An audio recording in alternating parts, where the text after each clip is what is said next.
You can either have your consciousness being consumed by thinking, or you can have your consciousness in here, in the body.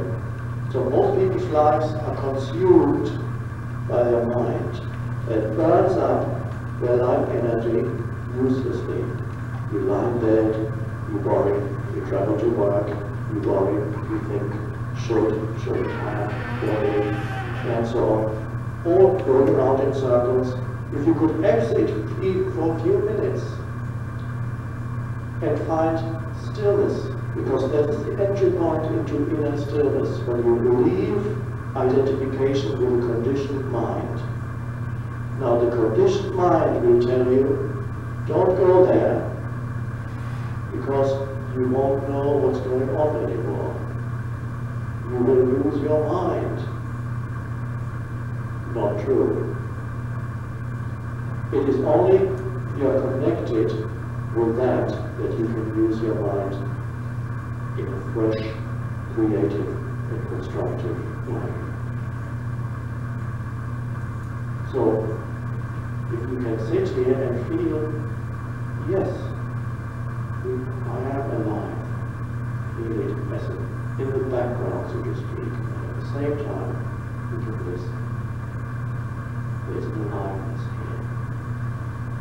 You're getting closer to who you are than you ever are when you're identified with the story of me.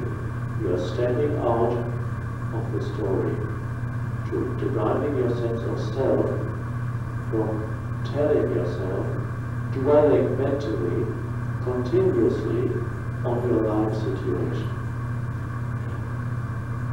which exists in time, not in the now.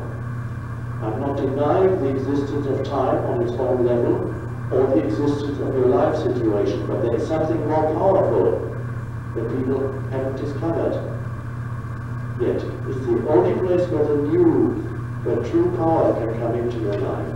You have to access this tiny thing that to the mind doesn't even exist now. And the inner body is a powerful anchor for accessing now. You then realize you can sit here without needing to interpret this moment in any way. It is as it is. Because otherwise, interpretation of what happens to you throughout life is compulsive, when you're identified with a compulsive thinking mind. Any situation you go into, you will immediately label it out of your past experience. Any person you meet, you will immediately label according to your past conditioning. So you go through life carrying a screen of conceptualization, which is your thought processes and emotions associated with your thought processes. Wherever you go, you judge immediately, compulsively. That's how it is. Immediately you say, this is how it is. That's some people do it more than others. So you are surrounded by that screen, inhabiting a conceptualized reality, which is all conditioned by the past. And then you put labels, mental labels, which are concepts, onto other people. You formulate a concept of who they are. You take a tiny segment out of their behavior, which is another form of conditioning, which comes out of them, and then say, this is who he is, this is who she is. That's what it does. Or you do it to a group of people. You conceptualize a group of people, call them this or that. Immediately, you cannot sense their aliveness anymore. You cannot sense that here is a feeling, alive, divine, ultimately human being. You cannot sense that anymore. All you can see is your concept of that human being or that group of people. This is how a person can commit acts of great violence against a group of people that they have conceptualized in the head, made already lifeless, so to speak. And then these are not humans anymore. You can put a bomb there. You've killed them already in your mind. You've conceptualized them already. That's how you can see how what on a personal level is simply a screen that makes your life heavy and difficult, that imposes stories on everything that happens to you. On a collective level, it lies also at the root of the dysfunction, the collective dysfunction in humanity. What are we doing to ourselves and to others? So where the root then is to be identified with the conditioned thinking. The solution is to step out of conditioned thinking. And the mind says, oh, you can't possibly do that. Who is talking? Conditioned thinking. Feeling the body? No, you can't. I can't feel the body right now because I've got too much in my mind. Who's talking? The mind. So the mind will tell you also when you lie awake in bed, you need to think about this now. If you don't think about this now, you won't collapse.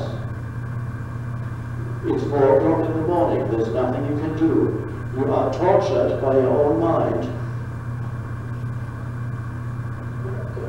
The body believes that every thought that you have is a reality, that every fearful thought that you have, that you're actually in some fearful situation. So the body is continuously contracted. It's, oh no, dreadful things are happening right now. Your energy field gets disrupted. Energy doesn't flow freely anymore. And then do that for a few years. What that does to your body. Oh, this goes wrong here, that goes wrong there. Nothing is flowing anymore. So there you are in bed. Something in the head is telling you that you need to think about this now. No, I don't. There's no action I can take at this moment. I've thought about it already for 20 hours. And it is my choice at this moment not to think. It is my choice to feel the aliveness that I am. And then the mind says, no, you can't do that now. Can you identify the thinker and not confuse the thinker with who you are? If you are not the thinker, who are you? Or rather, the thinker asks, well, if I'm not the thinker, who am I? When you realize that there's a stream of thinking going through your head, you take one step back internally from the thinking. And when you're in the body, that's easier, of course. Take one step back and there are the thoughts. And you can choose at that moment that you do not want to think. What for? Many situations in life would be far more beautiful if we were not imposing interpretations on them, especially relationships. We may come to that. But at the moment we're in bed at 4 o'clock in the morning. So the mind will usually tell you, someone says, I have no time to go into the body. No time, I have too much to think about. It's a lie. But you have to see it as a lie. It is. You have to recognize it is a conditioned mind matter. The mind doesn't want you to go into the body. And then you go into the body, you step out. You realize more, once you're in the body, you realize a dimension of yourself that is not the stream of thinking, that aliveness. I am that aliveness. That is a thought, but I'm translating into the thought, but is ultimately when you sense it, it's not a thought. You feel alive. Before you did not feel alive. Humans that go through the world with that conceptualized reality are not truly, they do not truly feel alive. They need a substitute life. They need continuous stimulus to give them the feeling of that they're still a little bit alive. They need drama in relationships just to have that excitement to feel, yes, I'm still alive, we're fighting. The relationship must still be real. Children at an early age, very young children are connected with the aliveness that they are until concepts come into the head. And in this modern civilization, they very quickly get out of their body, and the moment especially they start using the mass-produced electronic screen gadgets, they are totally in the world of concept and stimulus, mental stimulus, and become addicted to that or to feel alive. They can't feel alive that they are anymore. They cannot live without stimulus anymore. It's a mad world. The most beautiful thing in life, the delight of life, the delight of being, that plants can feel, although we cannot get into plants in that way. With animals we can see it a little bit more. When you watch a bird that sings, that flies from one branch to another, when you watch an eagle in flight, 1 hour without moving the wings. Any animal, a cat purring, they're delighting in being alive. And I'm sure this flower delights in being alive in its own way, not the same consciousness as the human. Basically, yes, the same one consciousness, but a different expression of that. But somehow, everything natural is still connected with the delight of being. It is rooted in being. Humans, of course, are also rooted in being, but they don't know it anymore. That's why in the Power of Now it says at the beginning, the beggar is sitting on a box of gold but has never looked inside. He's always been begging for just a coin, little coins here and there. And this is what human existence has come to.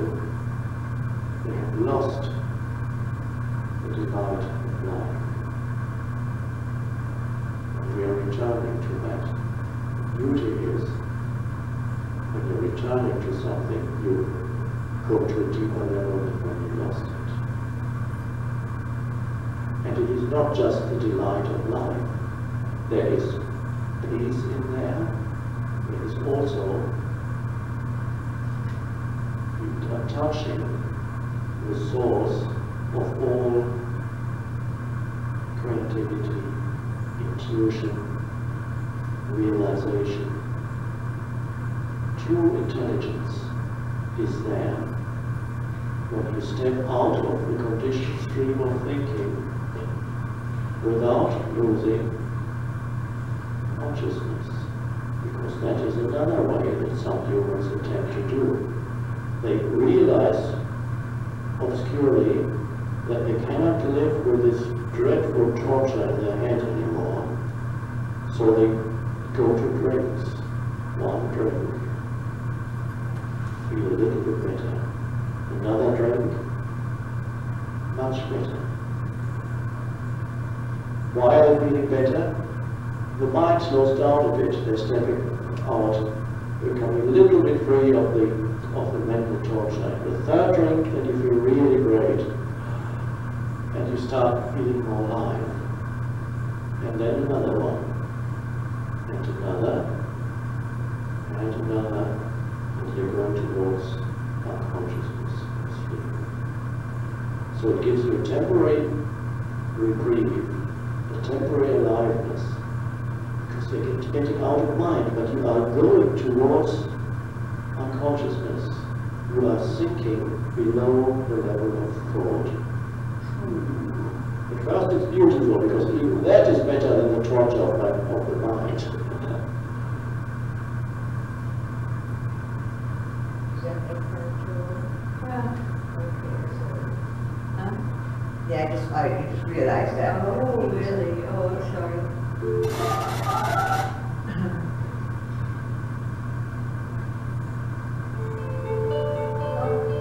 And you're able to enjoy every moment.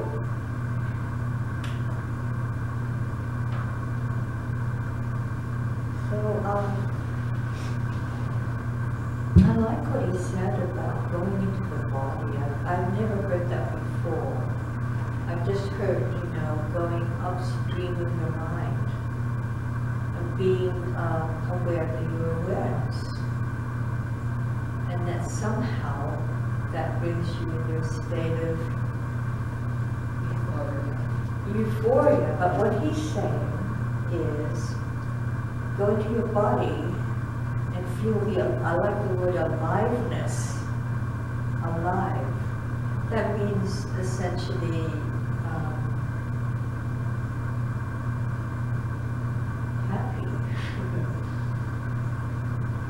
No, it sort of take those words, take you right to the place of happiness. Happy, I'm alive. I'm just alive. Isn't that great? That's all that's needed.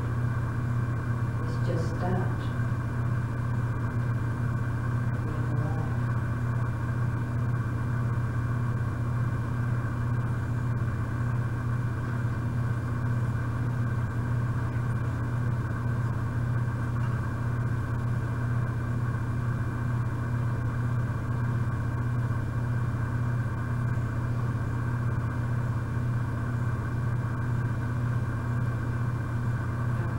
My goodness, it's a tricky business. The ego is tricky. It's very tricky.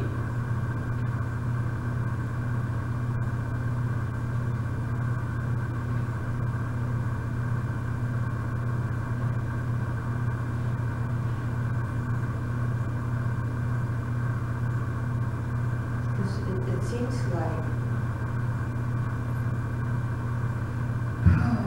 it's a natural thing to go right into the mind and dissect things or, think about things. And yet, I'm doing what he's saying. When I get in bed, I try to move into a place of silence in the mind.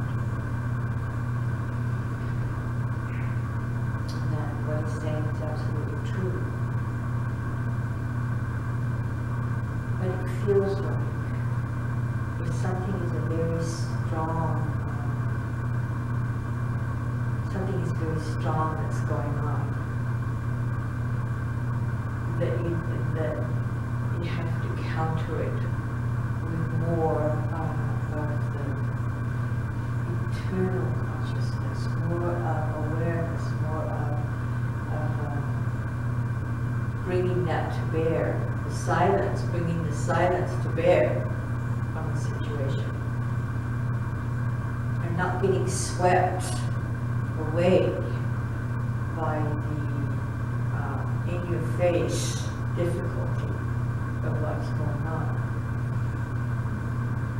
So he talks like that, and yes, that'd be nice, but I also acknowledge the difficulty of that, to do it. But that is the answer. There is no other answer. There's no answer there. The only answer is, one way or another, you get driven to the place of silence.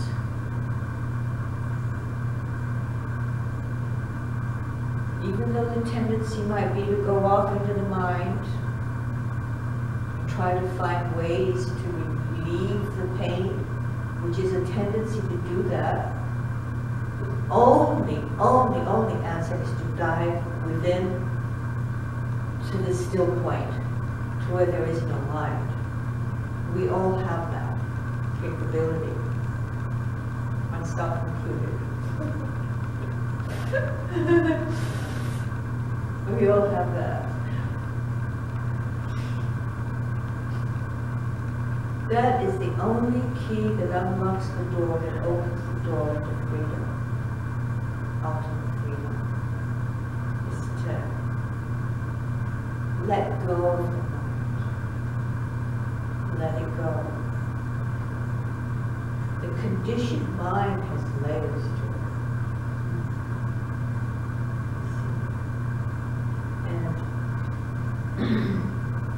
Do you inspect the past conditioning and try to unravel it, find out the cause and all of that?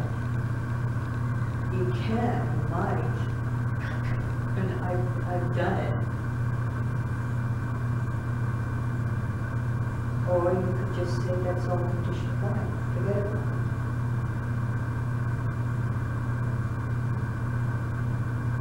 Forget about it.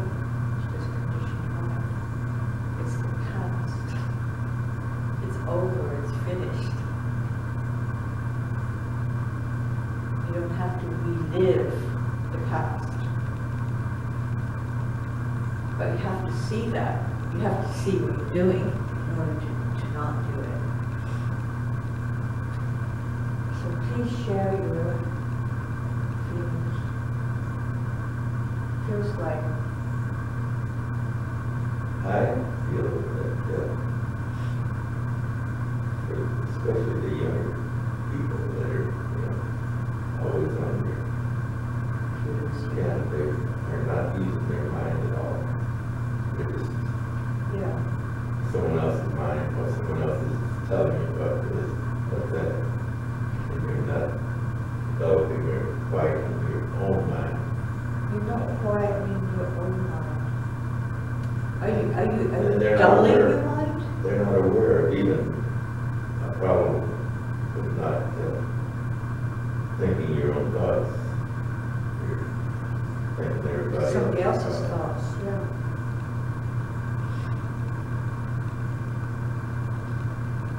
How is the wisdom developing in that? If you're constantly on entertaining yourself. It's very sad. I see so much of that. Really? Yeah. Yeah. And their lack of communication, just with themselves. That's it. And to be able to organize your life. You could approach a young person, what does that mean? And I go, oh. Because they don't know how to think. Everything's Is that what shown. you're finding? Because I haven't been around young people for a while. Oh, yes. In my family, everybody is like this. I have a niece, and we observe over Easter. Her husband was in the living room. She was on the sofa over here, and their 11-year-old boy was on this side, almost like a Z type effect. The television was going. He was on his phone. She's on her phone. He's on his laptop. They're all there, but no one's communicating. No one knows who. That's pretty funny, but I don't But know. it's quiet, and everybody is talking to somebody else far away, and Talking superficially, wouldn't you say? Yeah. They don't know the person, except what they see, what they Okay. read about the answer that they get. Mm-hmm. It's sad. It- Yeah. I mean, and the most updates and the phones and the laptops and it's, It's taken over the mind. And they start out barely able to walk, you know, They've already- playing. And, yes, and you know, you can't talk to them about, news, anything happening in the world, which to me is a conversational piece. Oh, I don't know, I don't listen to the news. Oh, they don't read the newspaper. So what is it that someone like Bernie Sanders can garner huge crowds of people breaking out of their shells and coming to recognize Bernie and to follow him? And to because if he gets in, they get anything they want. He promises. Oh, is that why? I don't have to pay for education, which Yeah. I'm not getting it anyway. I'm in what they call a class. Oh dear. But I think it's sad when you don't know not even what the local news or what the weather report is or what's happening in your community. I mean, that's a form of conversation and communication and awareness Yeah, I agree. of where you're headed. Well, Instead then of being a people do get- bimbo. Well, people do get into relationships. They have to, right? To procreate. And so then problems start to happen when they can't relate. And then They maybe, break up and the kids has no father. What happens? and they break up. If they ever get together. But But this couple doesn't even communicate, and I'll give you a perfect example. I asked her, well, how is your father-in-law doing? Because he was rushed to the hospital. She goes, well, he's still there. I said, well, so what's wrong with him? What was his diagnosis? I don't know. 3 days later, the same thing. She goes, I don't know, I don't know, I don't know. But her husband goes or calls mom to find out how dad's doing, but they themselves don't communicate. So that told me, you know, the only time they communicate is with somebody else. Yeah, well, It's a small world. I mean, a very small world. That would not make me happy. it's gonna be interesting what the outcome of all of that will be. in They're terms of- secrets, and they don't tell each other things. They don't share thoughts or Nothing. nothing. And they're not the only ones like that. The world is. Uh-huh.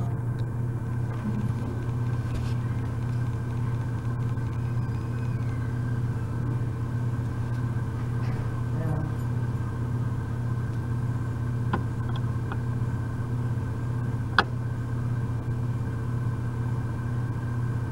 Well, how can we help the world? The only way we can help the world is when we help ourselves. And yet it comes, starts here. Starts right inside here, right here, right now. There is no tomorrow, and there is no No past. past. That's very, very significant. There is no tomorrow. I mean, drill that into our heads. Don't We make things work. have to step out of time in order to get into that larger, vast universe of who we are, our eternal being. We have to step out of time and we move into the timeless. That's where we need to be all of the time, every day, 24/7. If we can do that, we help the world. 'Cause we're not part of it then. We're helping in that respect. Because the self is extremely powerful, and I think we bring that awareness into the world when we're able to truly step out of it. Truly, and to do that does not mean it's going to take time. Because it's outside of time, it means it can happen, and does happen right here and now, and has already happened. Because it was always that way. From what I'm saying. There is no tomorrow. There is no the rest of my life is going to be this way. There's only this moment. There's only this moment. Drill that here. Drill it. But you know, even if we can't drill it, the self drills it for you. Drill it. There is no tomorrow and there is no past. There is no past conditioning. There is no past. Step out of it.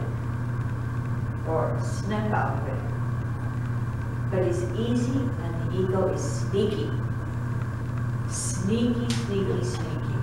It sneaks right in there and we misidentified yet again and we have to go through a bunch of stuff once again. And then the outcome of that is kind of like a knockout punch. Because you realize we're barking up the wrong tree again. Like last Wednesday, or when was it? Today's Wednesday, last Sunday. Using the mind to find a way out. You're not gonna surrender. If surrender doesn't work, well then I'll do this.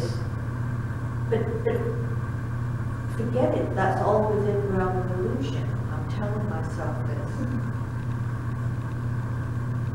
It's not, the only answer to this is to step out, and you don't do it. And I've written this down to myself before, you don't do it. Keep the ego out of it. Keep the ego out of it. I said that wrong. Keep the ego out of it. You want to recognize the big ego right now is Trump. Oh. That's it. You know, I mean, that's his whole being. You know, his ego is out there. He's the I am within himself.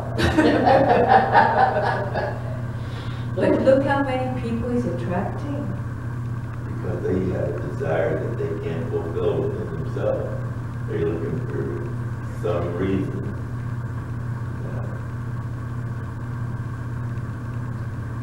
But if we The all blind leading the blind is what I'm saying about that.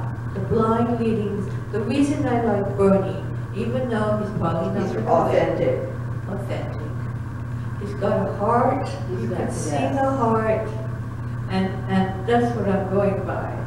And when are we ever gonna get somebody like him in the White House, you know, like Gandhi or something, somebody that's just really a good being to lead the world. And wouldn't that be something to teach people about truth and how to live life here in this planet? No way, it's not going to happen. Because it's all about power here. You're on your own. You're on your own. You and yourself with a capital S. And that's a lot of, you're not really on your own at all. But who's going to turn inward for that, to find the reality? It's all out of focus.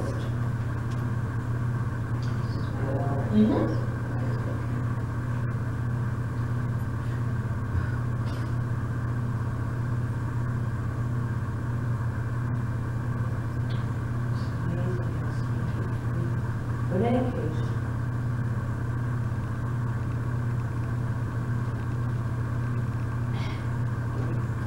You know, for me, I've tried not to be judgmental on these candidates. Mr. Trump, I already knew, forget that. But the others, and I just dissected them, and you know, Hillary's been around a long time, and she's got too much baggage, in a nutshell. And I don't want Will running the halls of the White House. I can't, yeah. I certainly won't vote. No, I won't. No, it's just, but I go by being, you know, I go by their being. When she talks to me, I don't see anybody, I don't see a being there that is, has heart. All I see is a facade, a make-believe, a smile that doesn't have substance. It's weird, it's very strange. Isn't that something? I just pulled my shades down. I don't look at it anymore. Well, I can't look at it anymore, Janine. I can't look at Hillary anymore. I Turn it off. Mm-hmm. Change the channel.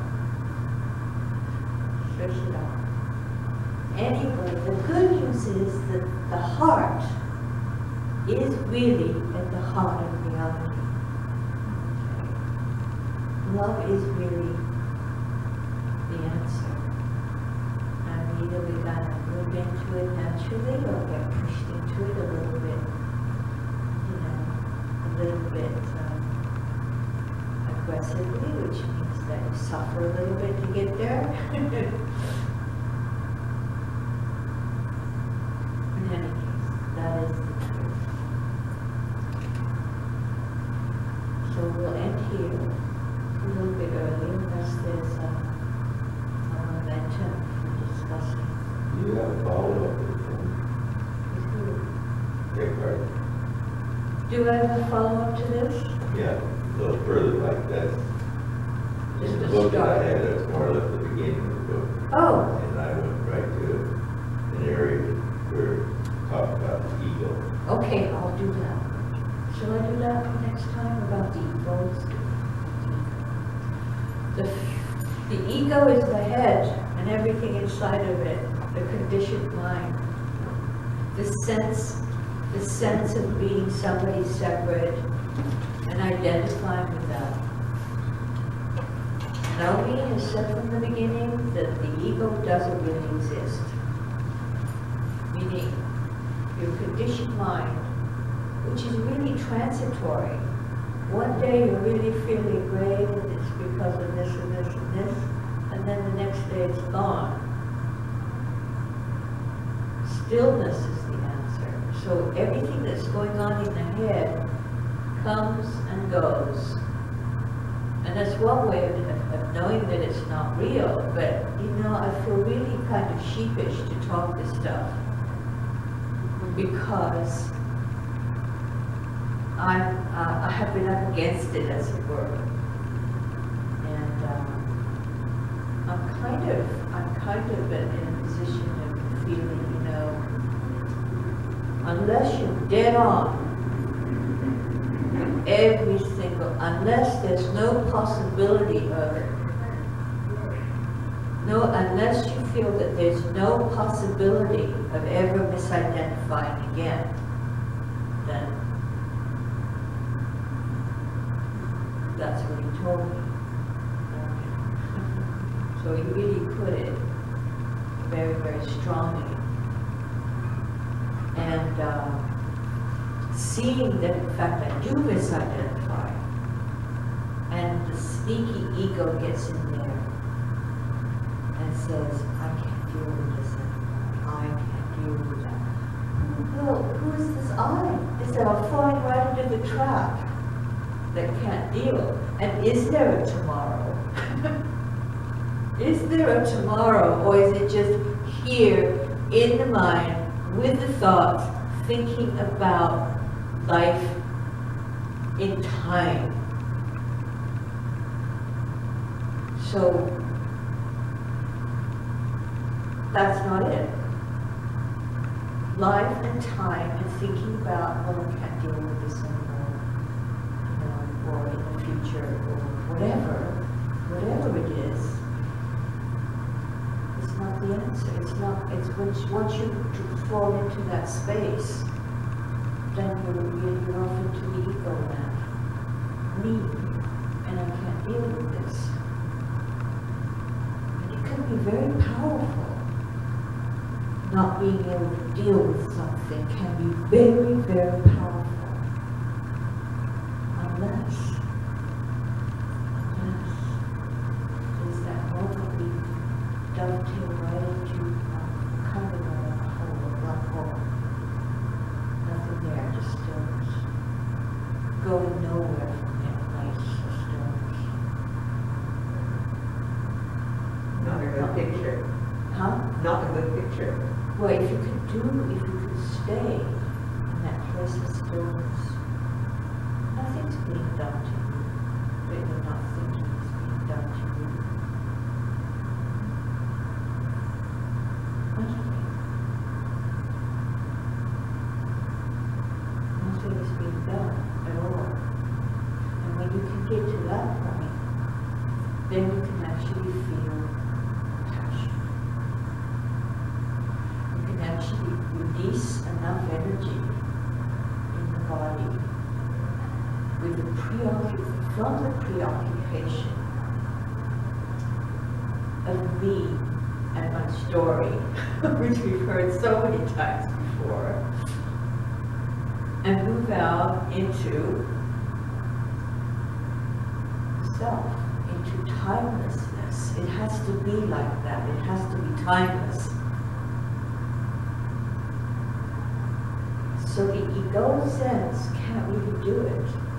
That sense of me, I'm going to do this. It's not how it happens. It doesn't happen that way. That's been my experience. It doesn't happen that you do it. It happens that you're driven to it. You push to it. When finally you dissolve, finally, too tired. You're too tired to maintain this fictitious idea of a me and the world and what I have to deal with. Oh my God, what I have to deal with. Deal with it. Live with it. Who cares? That's really the attitude that has to come about through the pain of having had it. You know what I'm saying? And where the strategy just drops. So you get to hear my story. Oh, I'm sorry. No. You get to hear my story, but it's irrelevant. It's relevant for us human beings. Because we all have something to deal with. Maybe not all of us. Hello? Okay. I know. Behind. Okay, we will continue if you want. Yeah. You know, so I share it. The thing about me is I can't hide behind anything. I can't speak one thing and then have something else going on behind the scenes here. So it does come out, but it is unconditioned. And now talking with Leslie up north, and boy, does she have a condition. And she's a very intelligent woman. And she's got caught in that kind of a trap. But it's the same trap. Doesn't matter that she's dreaming up things. That has to stop. And her intelligence hasn't really totally gone. You know, I mean, it's not like totally.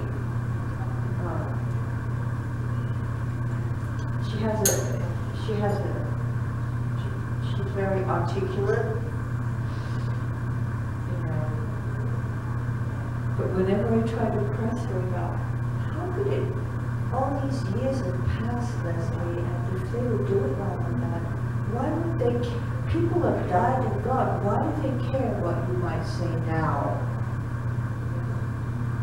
No answer. I don't get that one answered. Sometimes people can't let go. Yeah, she can't let go. She's gotten into between a rock and a hard place, as it were. She's stuck. And it feels like grace that we can both get together and share and realize we both, in our particular ways, have an issue. You know? So that we get with the truth. Oh my. Look forward to that. Yes, thank you. I'll try to find something on ego by October for next month. Okay. Thank you for coming. Thank you for doing it. Yeah. Okay. I felt so bad that I didn't stick around and help you Sunday, put things away or something. Well, Lester did come back and he did. Oh, did you? Yes, he Yeah, did. that's good. We'll see you next Sunday. Next Sunday, Desiree. Thank you, Gina. Yeah. Oh, yeah. I got this. Thank you very much, yes.